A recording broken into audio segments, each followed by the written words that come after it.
આજે આપણે બનાવીશું એકદમ સોફ્ટ અને નવી રીત સાથે સુખડી ઘઉંના લોટમાંથી।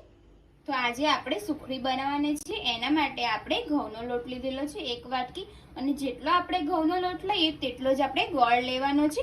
આ બંને એક સરખું જ રાખવાનું છે માપ, એટલે ગરપણ પણ બરાબર એડજસ્ટ થશે। તો સૌથી પહેલા આપણે એક કડાઈમાં ઘી એડ કરીશું।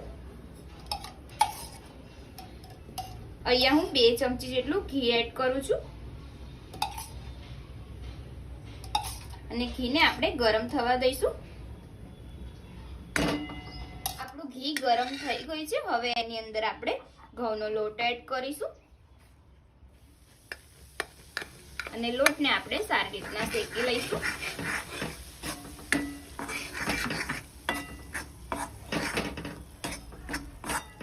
અહીંયા મેં 3 થી 4 ચમચી જેટલું મોટી ઘી નાખેલું છે।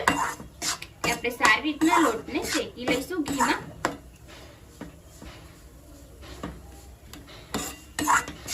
આ રીતના આને મિક્સ કરવાનું છે, કેમ કે જો તમે મિક્સ નહીં કરો તો લોટ બળી જશે, એટલા માટે। આપણે જે આ સુખડી બનાવીએ છીએ એકદમ સોફ્ટ બનશે અને તમને મજા આવશે ખાવાની પણ। અમુક લોકોની સુખડી કડક થઈ જાય છે અને ખાવામાં પણ મજા નથી આવતી। આપણો લોટ સારી રીતના શેકાઈ ગયો છે, આવી રીતના આપણે શેકી લઈશું। હવે આપણે ગોળ એડ કરી દઈશું, અને સારી રીતના આપણે મિક્સ કરતા રહીશું, જેથી એકદમ આપણો ગોળ ઓગળી જાય।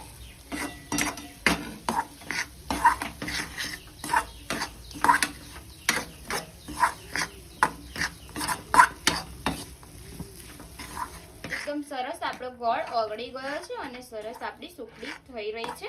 હવે આપણે આને એક થાળીમાં પાથરી દઈશું, અને મેં ગેસ બંધ કરી દીધો છે।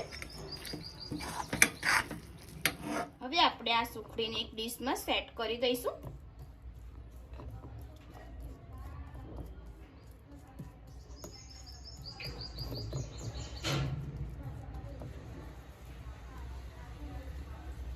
હવે આ સુખડીને આપણે સેટ કરી દીધી છે અને ઠંડી થવા દઈશું।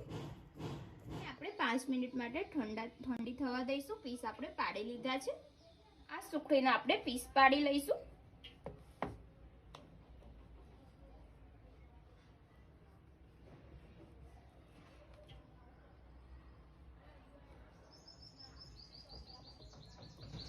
આપણી સુખડી રેડી થઈ ગઈ છે। મેં પીસ પાડીને એક ડીશમાં કાઢી લીધા છે। તમે જોઈ શકો છો એકદમ સોફ્ટ બની છે આપણી સુખડી।